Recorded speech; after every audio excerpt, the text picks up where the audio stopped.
Dr. Chamie is a family medicine physician. She lived in Portland for over 20 years and completed medical school and residency at OHSU. She began her career working for 5 years at a federally qualified health center in Hillsborough before shifting to Providence Gateway Clinic, where she has been for the past 11 years. So I'll turn it over to Dr. Chamie.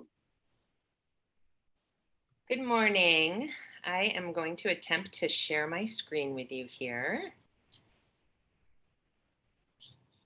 All right, did that work okay? Great. Yes, okay. We can see. Wonderful. So I'm gonna go ahead and start here. So I'm Dr. Chamie and I'm with Boost, Oregon, and I'm gonna be talking today about the COVID vaccine.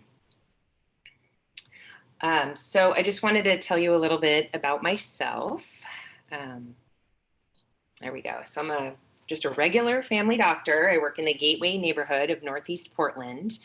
I take care of patients of all ages and some families where I have 3 generations of patients in one family.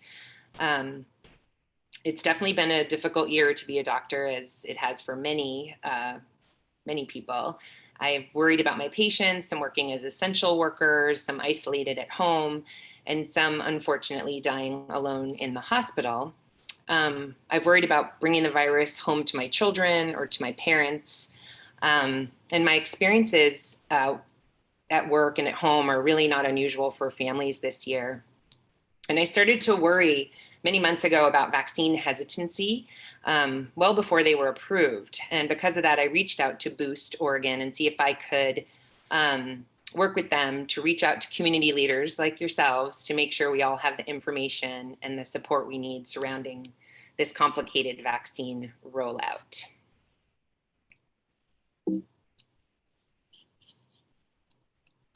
So I was also going to do the land acknowledgement, but that has been done.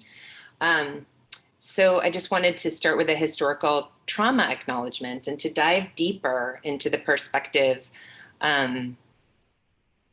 that I share. You know, we have to acknowledge how different communities have suffered and really continue to suffer, whether it's from lack of health insurance, chronic disease management, or historic trauma. We must acknowledge these inequalities have existed for hundreds of years. They didn't just show up when COVID hit, and we must do better. This pandemic really illustrates the intersection of structural racism, social risk factors, and health, and the toll it takes on the health of communities of color. Vaccine trust is something that I also am going to try to talk about today. The COVID-19 vaccine offers an important opportunity to support and protect those who've been and stand to be most harmed by COVID-19. So we must commit to addressing the social factors that affect our health and that will reduce inequities in these health outcomes.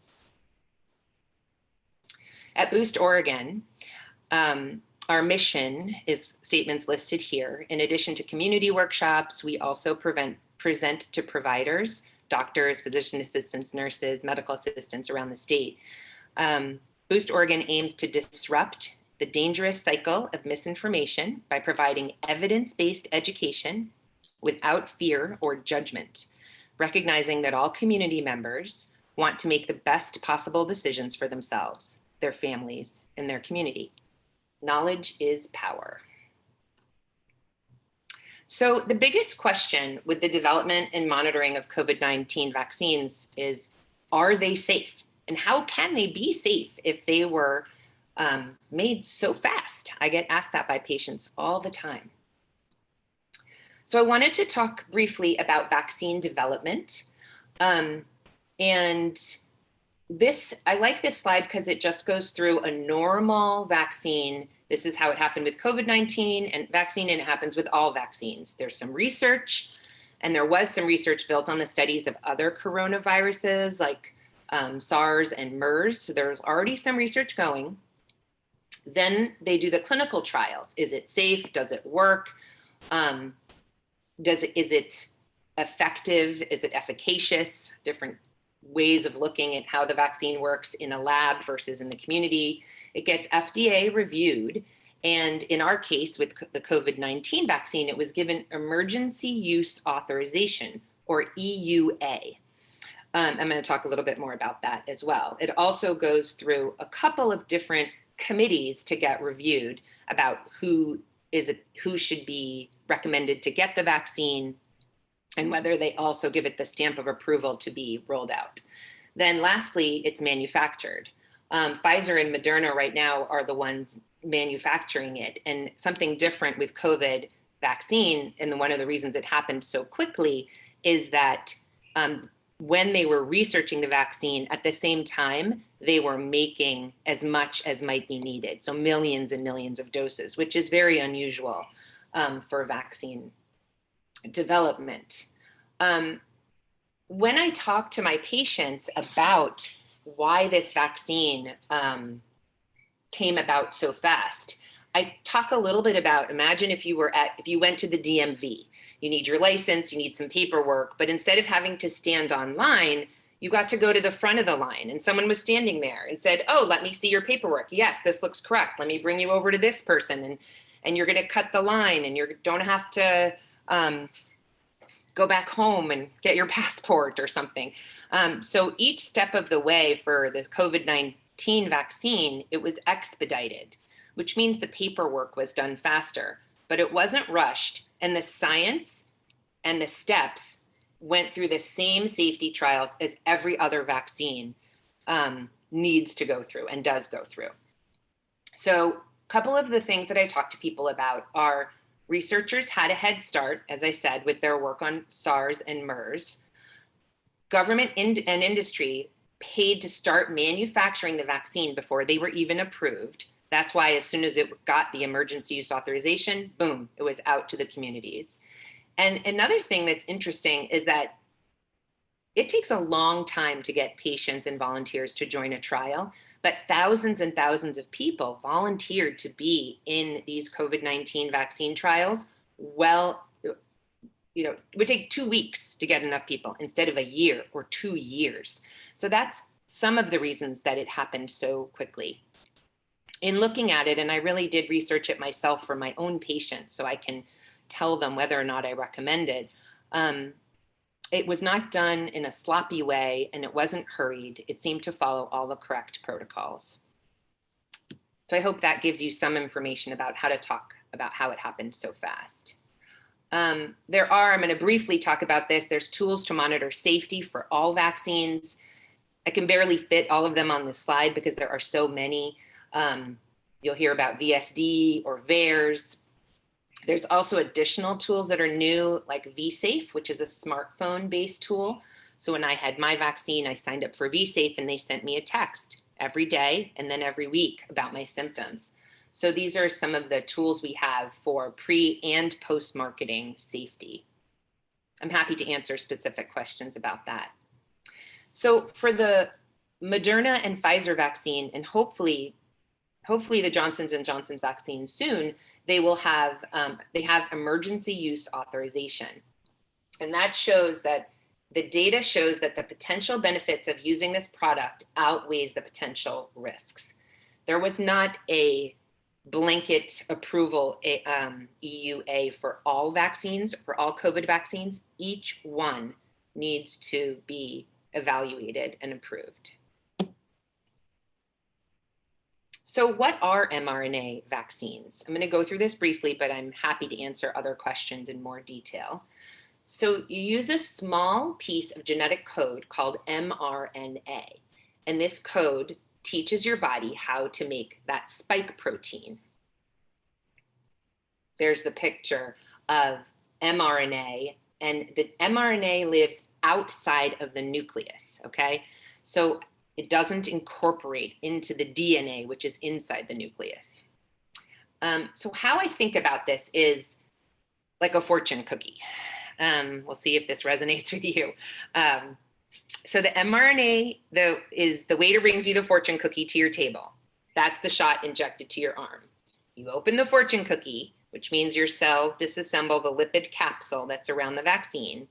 You find the paper or the mRNA strand inside. The paper has information written on it. which the mRNA is the code for that spike protein around the coronavirus. So you understand the information, you use it to your advantage, your body reads that mRNA strand and uses it to make a spike protein inside the cell, but not inside the nucleus. And that leads the body to create antibodies to that spike protein. The information doesn't really make sense. The body doesn't have any reason to use that nonsensical mRNA that they just made this protein for, that they're now making antibodies to, and they destroy it. So with the fortune cookie, after you read the fortune, you throw it away. You don't eat it, and the fortune cookie, which is the lipid, gets absorbed into your body and digested. So that's kind of how I think about how the mRNA vaccine works. And I like to think about it as using the natural engineering of our body to make the vaccine, instead of giving something from the outside, like a piece of the virus that our body makes the antibodies to. We use our own body's engineering. So the types of COVID vaccines that are available right now, briefly, are the Pfizer and the Moderna. And then this is actually wrong. Every time we very quickly update this, things change so quickly. But there are other vaccines that are hopefully going to be available soon, some of them maybe even one dose. What is in the vaccine? People ask me that a lot, and they want to know what's not in it as well. But the vaccine ingredients are so simple. They contain mRNA, which is just a little strand of RNA, as well as the lipid to ensure safe delivery, which is like a little, it's kind of a little ball of fat that it's inside so that the mRNA can get in there without getting destroyed immediately. So although the FDA approved adjuvants like aluminum salts are approved and have a history of safe use in vaccines, they were not used by Pfizer or Moderna in the vaccine technology. I'll also touch on this a little bit. There's no fetal tissue. It doesn't require eggs. It's not a live virus. So there's many things that it is not, but these are the three things that are in it: the mRNA, the lipid, and the salts, sugars, and buffers. Something that's also really important to a lot of my patients is who was in this study. Were people that look like me, the people who have my health issues in these studies? And it's not enough. It's not enough diversity for sure. However, it is the most diverse vaccine study I think that's ever been done in the United States, where 60, as you can see from the chart, 65% of the volunteers were white, 21% identified as Black, 7 or 8% identified as Latinx, and 4 or so percent as Asian, and then a small percentage as other. There was a very big push to try to include as many races, as many medical issues that patients might have in this population. I think there's work to improve on this, but I was impressed with how much they could do. And so I do talk to patients about that as well. So how many doses are needed? The Pfizer, 2 doses given 21 days apart, and Moderna, 2 doses given 28 days apart. And then the upcoming vaccines, the Johnson & Johnson one, I'm going to very quickly just say it's a non-replicating viral vector vaccine that does use DNA instead of mRNA. It again creates a spike protein that the body makes antibodies to, works a little bit differently. And hopefully, they're in phase 3 trials right now, and hopefully it will meet approval at the end of February for EUA.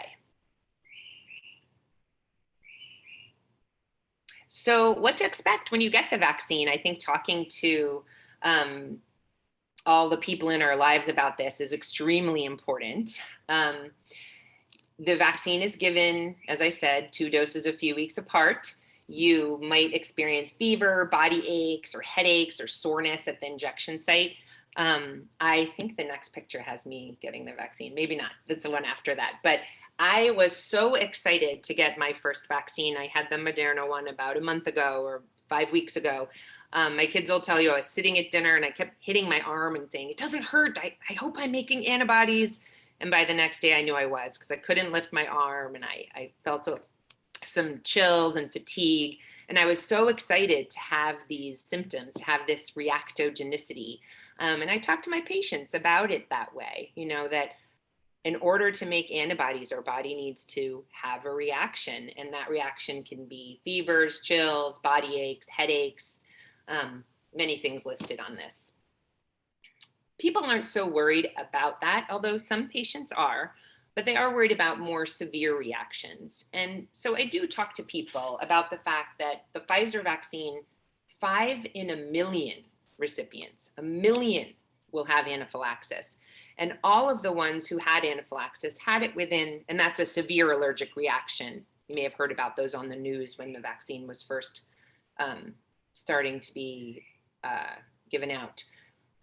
All happened within the first 15 minutes after getting the vaccine, which is why everyone is observed. And nobody had any complications after. They were, I think 1 or 2 were admitted to the ICU. However, they're all fine now. There was no deaths or morbidity from these anaphylactic events.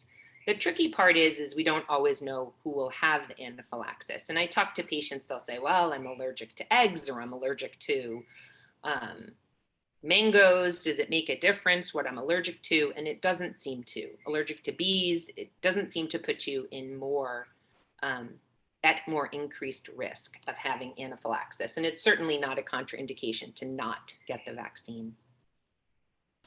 So here I am getting my first Moderna vaccine. You can see I'm smiling. It's a huge smile that you can't see, but it's also relief. And I do talk to my patients about that. When I look at this picture, I can just feel the relief that I had with knowing that hopefully I would be immune and not pass it on to others. That's something we're going to talk about as well. So who should get it? It's recommended that people 16 and older get the vaccine unless their doctor recommends otherwise.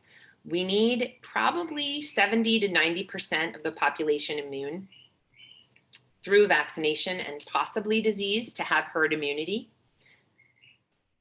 There's some questions that come up relatively often that people ask me, so I thought I would put those in here today. It is recommended for pregnant and lactating women to get this vaccine. There's been recommendations from the WHO and also from the American College of Obstetricians and Gynecologists that it should not be withheld, meaning that if you are pregnant and you would like the vaccine, you can have it. And you don't have to prove that you're not pregnant in order to get it.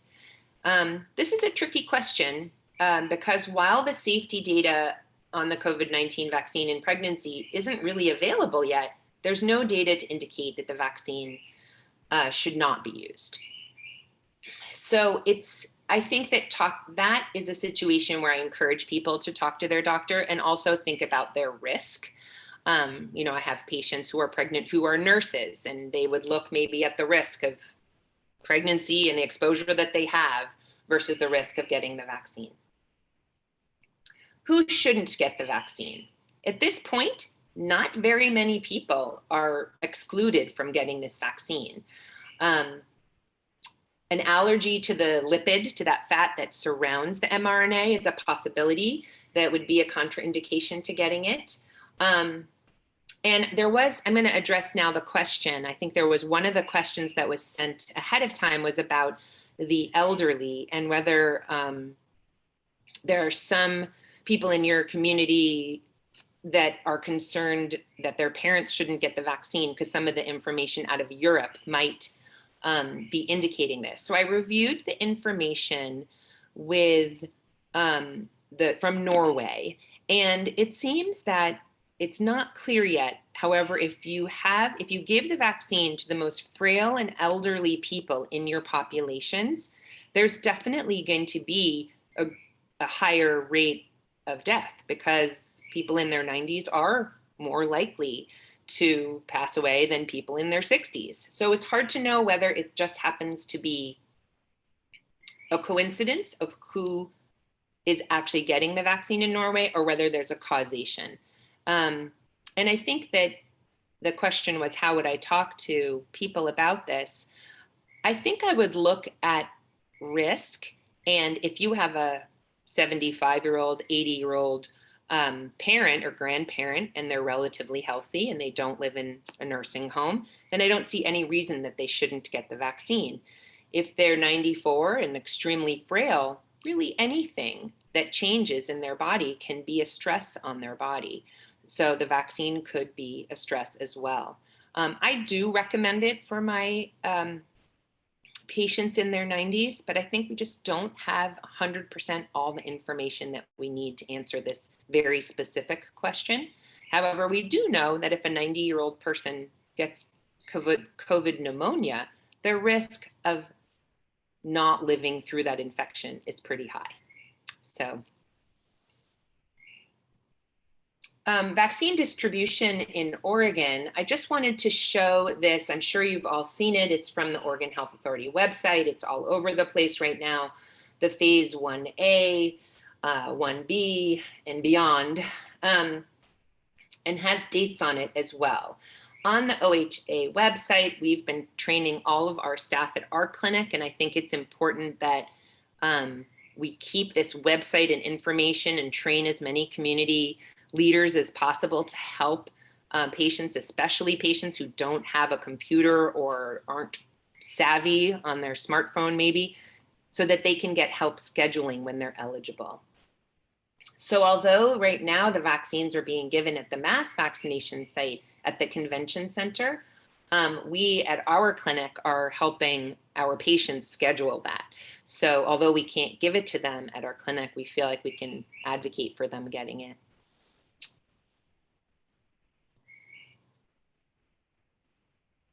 So I'm really fascinated by how Oregon is rolling out the vaccine. Every state is so different. And I personally think Oregon's doing an absolutely fabulous job. Obviously, there are ways that it could be done better, but I do support the idea that the healthcare workers in the long-term care facilities and the educators and people over 65 are going to be getting it first. And the rollout over 65, 80-year-olds and over, we're able to start scheduling on Monday. And then as you saw, it'll go 80, 75, 70, and then over 65. I've heard news that hopefully there'll be more vaccines coming into the pharmacies, which would be nice for many of my patients who don't have the ability to drive to the convention center. So I think with the distribution, the most frustrating part for people is that they don't know. When I talk to my own parents, my mom says, I just want an appointment. You know, if I just had an appointment, I would feel better, but she's not eligible quite yet. And I try to reassure her that she will have an appointment, but we're not making appointments until we have the vaccines, and we don't have enough vaccines for all these appointments yet. So, but I think supporting people with how frustrated they are with finding out how to get a vaccine is an important part, and separating the frustration with bureaucracy and trying to figure out how to get your vaccine versus whether or not you should get the vaccine. Those are two separate things. What to do after you get the vaccine. So it's not a free get out of your house card where you can run around without a mask. You want to stay home whenever possible and limit the amount of close contacts. Wear a mask, stay 6 feet apart from people in public spaces, continue to wash your hands, and return to get your second dose. So a few more questions that I get very often are, do I need the vaccine? I already had COVID-19. Why would I need the vaccine? And it is recommended for people who've had the COVID infection after they recover and are out of quarantine. Because recurrent infection is uncommon 90 days after the infection, a person can delay for 90 days if they feel comfortable doing that, and that's fine to do. The likelihood of getting reinfection after 90 days if you're exposed appears to be quite high. So not because you had it, but because it's an infectious virus. There's some some new evidence recently that those who've had the infection may be more likely to have reactogenicity from the vaccine, which is what I was talking about, the side effects, the fever, the aching. It's called reactogenicity instead of side effects. It's an expected immune reaction. And that's probably because they still have some antibodies already from having the infection. So this is another question. Is the vaccine designed to reduce symptoms or prevent transmission? So the vaccine studies focused on reducing symptomatic infection, right? Can we keep people out of the hospital? Can we keep them becoming so ill that they are more likely to infect others or have complications of the disease? There's more studies, more and more being done to see if it prevents me from spreading it to my patients or my family if I'm exposed to it, although I've been vaccinated. It does seem that early data does show that it does decrease transmission, that the vaccines do. I think that all signs point to yes. That is often how all other vaccines work, but I think people are hesitant to say that the evidence 100% shows this yet. So that's what I was just saying about it's not fully understood yet. Do COVID-19 vaccines cause infertility?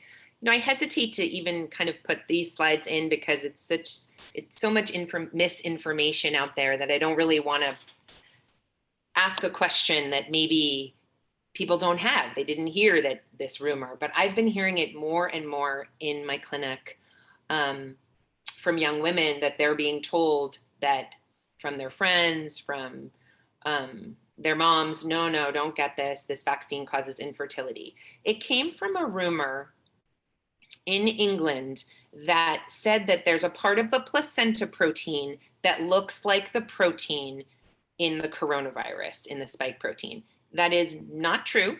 There's no evidence to show this. And no women who've had COVID appear to be struggling, who've had the COVID infection appear to be struggling with infertility. So I do not think that this is true. Will these new vaccines change my DNA? So in order to change your DNA, it would have to deliberately insert foreign DNA into the nucleus of the human cell. And the vaccine simply does not do that. Vaccines work by training the immune system to recognize an antigen, a pathogen, when it attempts to infect the body. It doesn't go into the DNA, change your structure inside your cell. It's not a genetic modification. There's also been some questions about facial paralysis or Bell's palsy that people get after this vaccine. And while Bell's palsy was seen in the mRNA vaccine trial, it's not a higher rate than what's typically seen in a population.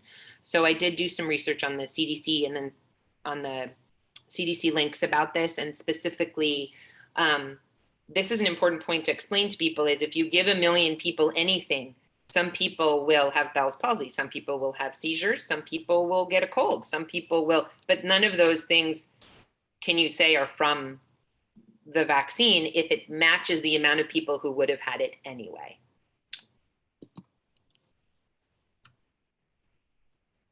I've had the question of whether or not it's made from fetal tissue, and it is not.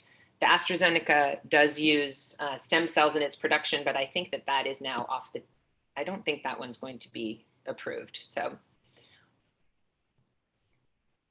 do either of the vaccines protect against any of the new variants?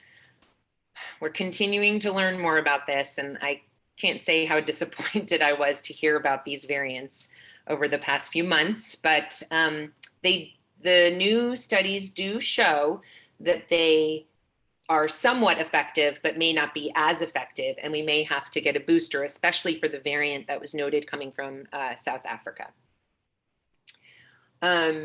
The virus, I was just listening to a talk by Dr. Fauci this morning, and the virus does mutate constantly, and there has to be multiple mutations in a row for it to come up with something that the body and that the vaccine can avoid. So the way to avoid more mutations and more variants is to vaccinate as many people as possible with the current vaccines, and therefore it doesn't allow it to pass so much and mutate as often to create these variants. So when we're talking to people in our communities, and how do we describe the choice, right, of whether to or not to get the vaccine? I find this door picture very helpful to me sometimes, and behind one is the exposure to the SARS-CoV-2, the virus which causes COVID-19. You don't get to choose the time or the place of your exposure, but as the pandemic continues, the chance of being exposed is eventually 100%. And many of my physician colleagues tell patients, and you will get it most likely over and over again, not just once, because the immunity from the vaccine appears to be much more effective than the immunity from just having the infection. And behind door two is the immunization, which is developed against SARS-CoV-2. So how do we make this choice? So we need some information to make this choice, and this was I was trying to present a little bit today, but I also find this table very helpful for some people. So as you plan the decision, you have to consider the following mindset. The choice you make is about others as much as it is about you. And for some people, that's important. And for other people, it doesn't speak to them. They're not interested in that bigger public health picture. They need to know about themselves, which I completely understand. So looking at this chart, it's side effect per 10,000 people. For the COVID-19 infection is the pink, and the COVID-19 vaccine is the blue, and then the third one is neither. You got a saline placebo vaccine. Always my favorite line of any chart, because people still get symptoms with placebo, which is of course known, but I always find so fascinating. So with the COVID-19 infection, 7,100 people who had the infection got a fever, whereas only 1,900 people got a fever with the COVID vaccine. And then more importantly, it goes down late loss of taste and smell, sinus symptoms, headaches. Most important to me is the bottom. ICU admissions, stroke, long-term symptoms, and death. The COVID-19 vaccine, 0. The COVID-19 infection, it is significant. So I like to look at this slide when I'm kind of talking to people about it, and also point out that even people who had the placebo got some side effects, or some an immune response, interestingly. So in conclusion, I think I'm a couple of minutes over 30 minutes here. I talk to my patients about the policy versus personal choice, and how to choose powerfully, how to feel empowered to make this choice, not feel forced, and that not choosing is a choice. So if you say, I don't know, I'm just going to wait. I've had many of my patients say, I'll just wait and see if everybody else does okay with it, then I'll get it. And that's a choice. It's waiting.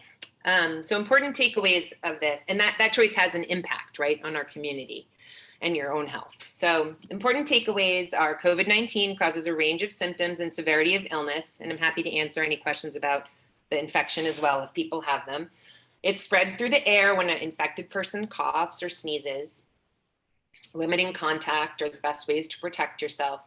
COVID-19 vaccines have been developed following the safety steps of prior vaccines, that the vaccines are being distributed in planned phases, and some people can feel their immune system working with the COVID-19 vaccine and experience 1 to 3 days of fever, fatigue, body aches, or headache. So thank you. It's so strange to give a presentation and not be able to see people, but I would love to answer any questions that anybody has. Thanks, Dr. Chamie. We do have one question in the chat right now. Since the new Johnson & Johnson vaccines are using DNA versus mRNA, can they affect your DNA? Good question. So they do not change your DNA. It's a similar, I was just reading about this to try to figure out how to explain it. They do not genetically engineered, they cannot genetically change how your DNA will then replicate later. It gives a little bit of information to the DNA, which makes the mRNA. And then it's just a step before the mRNA vaccine that I was talking about. If we could genetically change our DNA, we would do it, right? I mean, there's many genetic diseases that people would love to try to genetically change, and we don't know how to do it. And so this DNA does not become part of your regular strand.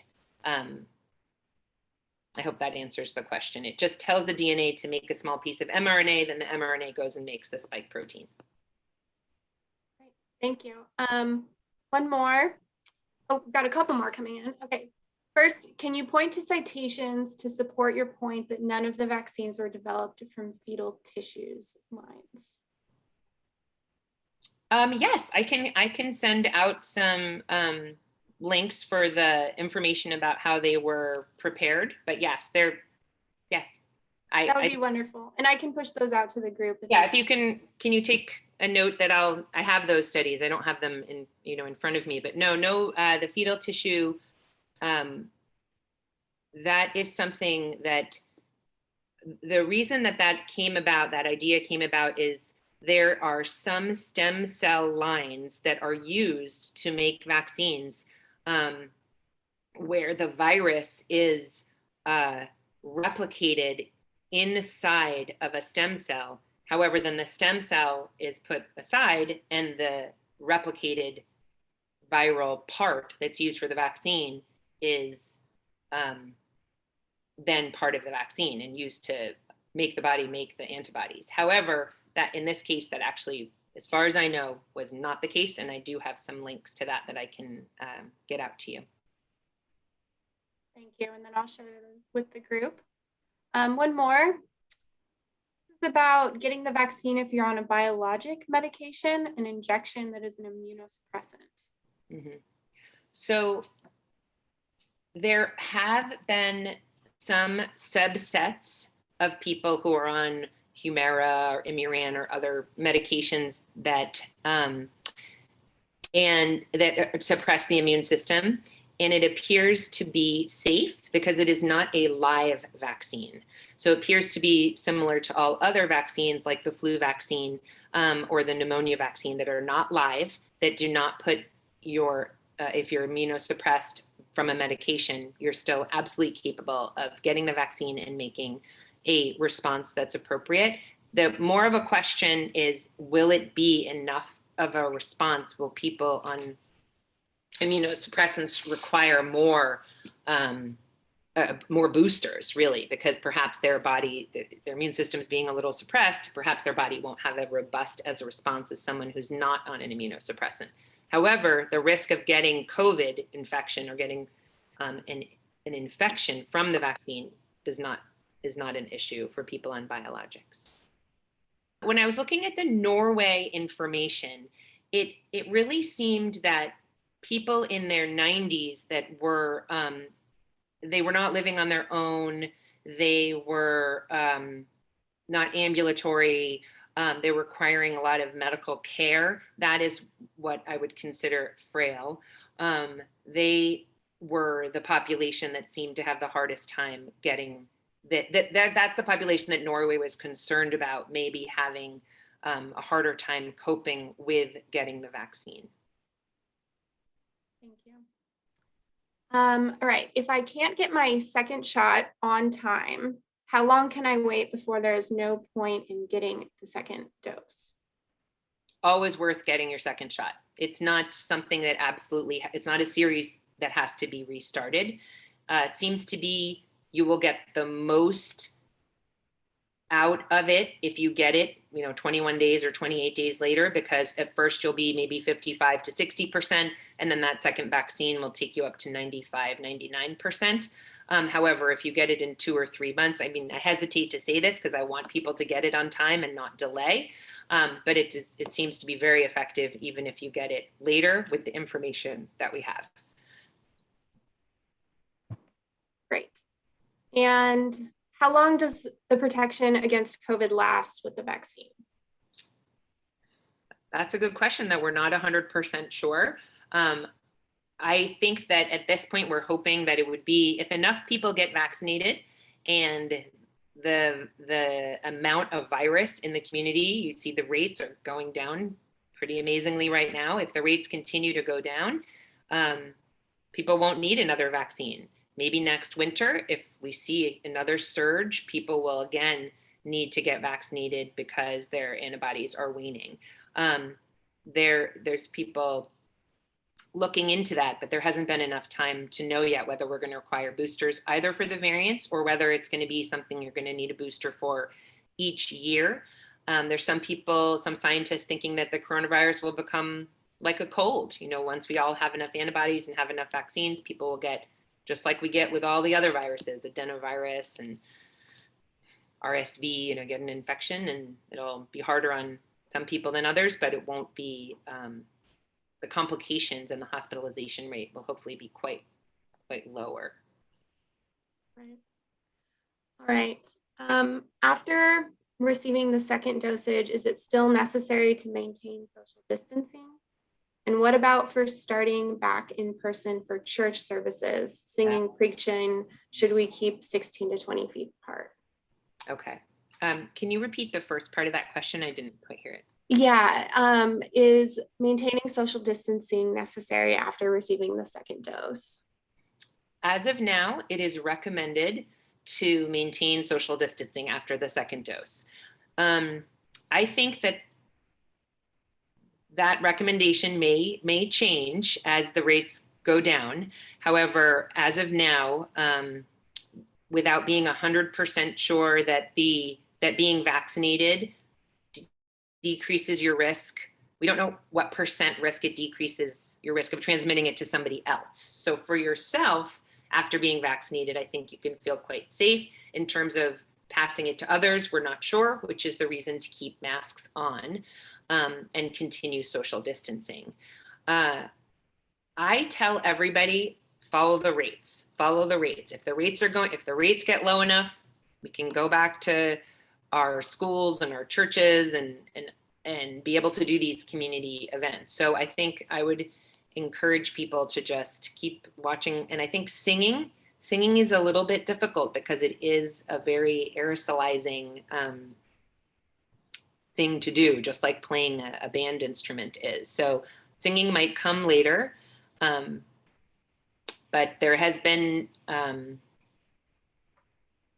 think that, yeah, I don't want to guess and say, but staying 6 feet apart after the second vaccine and keeping up with, the vaccine is just another layer of protection at this point. When the rates get low enough, we follow the rates, things can open up again. Great. Do we have good estimates for how many people have declined or will decline to take the vaccine?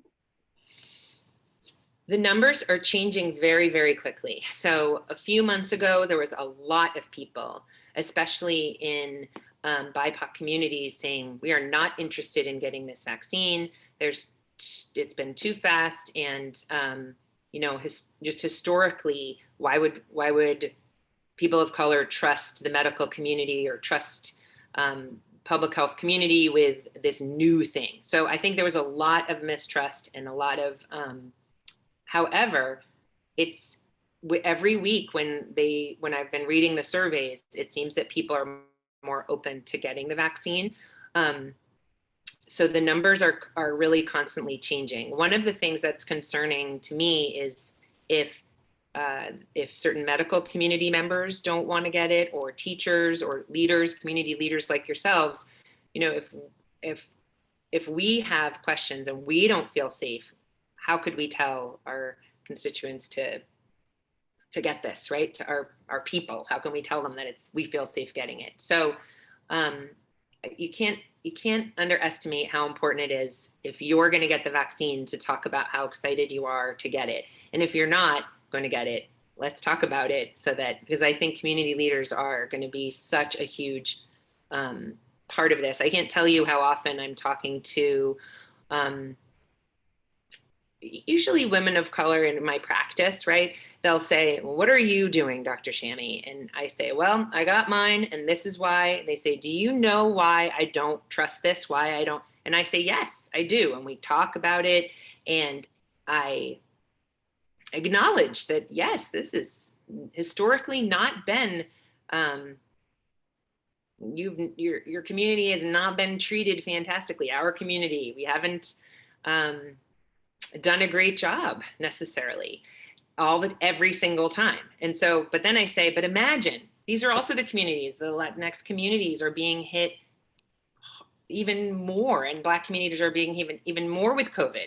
So if we use this history of trauma and this history of injustice, and that keeps people from getting vaccinated and becoming even more sick, then what are we doing? I just think, I think that really speaks to people as well, to think about, are we going to allow the history to keep us from getting ourselves vaccinated and putting ourselves more at risk? There is a lot of information that Black Americans are getting vaccinated at a much lower rate than white Americans. And I think President Biden has a task force going on about that right now. And I was listening to the news conference about that, and everybody, I think, is working towards equity in that. But I think as leaders, if you feel that you're not sure if you're going to get the vaccine, I'd love to talk to you, because I think that the more we get it and show our pictures getting it and talk about how happy we are to have it and how we did feel poorly, but now we feel fine, I think that's very important. It's more powerful than the websites and the data and linking people to things, is what you're going to do and how you talk about it. Absolutely. Thank you. All right, before we wrap up, we just have one last question.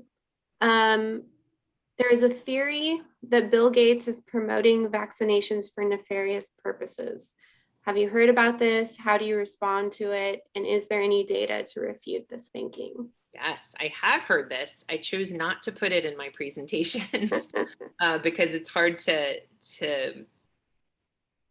talk about something that's so to repeat that almost seems like you're giving it credit, right? You're making it seem like it could be a reality. So there was a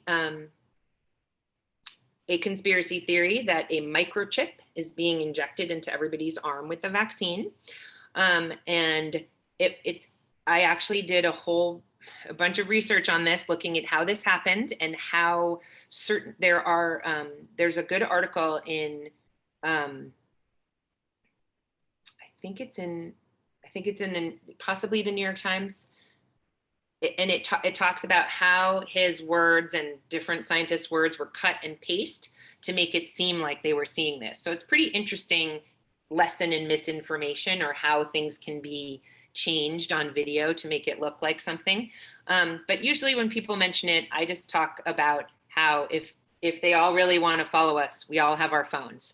And, everybody knows where we are through our phones, and we carry our phones everywhere. So there's really no need to inject us with anything to watch us, because we already carry it around with us all the time. But I haven't had any serious questions about it from patients or from community members when I've been giving these talks. So. Great. Thank you. Okay, so that wraps it up for our questions. If you I know that on the back end, Kate and Gabby were answering some questions via the chat. If you have your question answered, we promise to circle back with you after this webinar.